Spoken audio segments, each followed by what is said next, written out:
It was all the rage in the 50s and 60s. I guess it was a sign of, well, if you had good taste, you had a bowl of fruit that was placed somewhere in the living room or the kitchen or the dining room. And it was indicative of someone that really had the savoir-faire for their decorating. And thinking back on those days, I can recall my first encounter with decorative fruit, as it were. My family was visiting some very close family friends, and all of us kids were outside. We were playing. It was September. It was in LA. It was hot. It was smoggy. And we all came busting into the house looking for something to eat. And as we came in, my eye spied it. Oh, it was beautiful. Bright, colorful, navel orange like you wouldn't believe. And I reached out and grabbed it, got ready to start peeling on it, only to find out it was plastic. Boy, I was so disappointed. And then to make matters worse, after I found out it was plastic, the only thing that we had as a snack was bananas. I hate bananas almost as much as I loathe chicken. It's all just foul food. You can spell that either F-O-W-L or F-O-U-L. I got hosed, weaseled, and dogged, so to speak. Now, what got me to thinking about this incident was earlier today. I was in the kitchen and I looked at a banana that we've had for a long time. It is a decorative banana, but you look at it, man, it looks real. I mean, it's even peeled back a little bit and you see some of the flesh there, and it looks inviting. It looks like something, if you were a banana lover, you would want to ingest. But it's fake. It is absolutely fake. And even when you look at it close up, it looks real. But it is fake as the day is long. And you know and I know fake fruit has no value except decorative purposes. And quite honestly, you could decorate with something else other than fruit or something along that line. Deception. That's all it is, pure and simple deception. Jesus pointed out back in John the 15th chapter in verse 5. He would write, John would actually write, Jesus saying, I am the vine, you are the branches. He who abides in me and I in him, he bears much fruit. For apart from me, you can do nothing. Well, over in Matthew the 7th chapter in verse 20, you find the following. So then you will know them by their fruits. So you sit back and go, well, as children of God, we are called upon to bear fruit.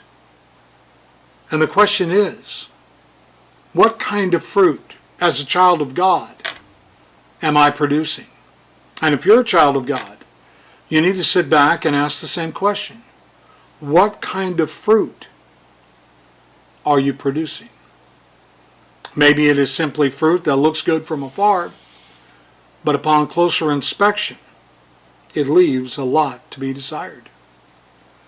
The scriptures are filled with injunction upon injunction, imploring the child of God to be about the process of bearing visible, viable, spiritual fruit, not the least of which is found in Galatians, the 5th chapter, verses 22 through 23.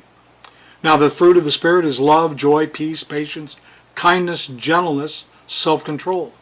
Against such there is no law. There's tremendous value that can be derived from such fruit. It has an impact on the individual. He begins to move himself or herself into harmony with what God would have them and want them to do. It provides the nourishment for the soul and the sustenance to those who might interact with that person. So it is an absolute win-win. If we are partaking of the fruit of the Spirit, the love, the joy, the peace, the patience, the kindness, the gentleness, yes, and the self-control, it is mutually beneficial for the individual and for all with whom the individual interacts. There's yet another factor to consider with regards to fruit. Fake fruit isn't capable of reproduction whatsoever. Now, it hasn't been too many weeks ago, I was out picking oranges off a tree we have in the backyard, and grapefruit trees right next to it, picking fruit off there. And I already noticed that there are buds and blossoms getting ready for the next year. Oranges are going to be coming on, going to be, again, getting carried down with the weight of the new fruit. Reproduction. We have fig trees in the yard. Squirrels love them. The squirrels are constantly get them.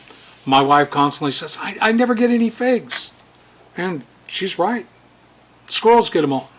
Or they knock them down, and then the skunks we have in the yard, they come along and they pick them up, and yeah, I did that thing for the skunks because, whoo-wee, some nights they get really rank and really ripe. But there is reproduction of the fig tree, reproduction of the orange, reproduction of the grapefruit, and things of that nature. Real fruit has the seeds necessary to bring forth additional light. In Luke the 8th chapter, Jesus presents the parable of the sower and the spreading of the seed. The idea of replication of those things like unto the fruit. And as you read through it, the results vary depending on the soil. Regardless of the soil, we are called upon to do our part and to be about the process in spreading the word in order to find that productive realm of the fruit. And I mentioned about my orange tree and the grapefruit tree, and in all honesty, the fig tree. We don't do much with any of those. We don't even have water on that side of the house for the orange or the grapefruit. But those have been planted. Those are mature trees. The only water they get is the rains that come to Southern California. Some years that could be a lot, some years not so much. But yet there is still produce that comes about. They still go through the process of reproducing and producing that fruit.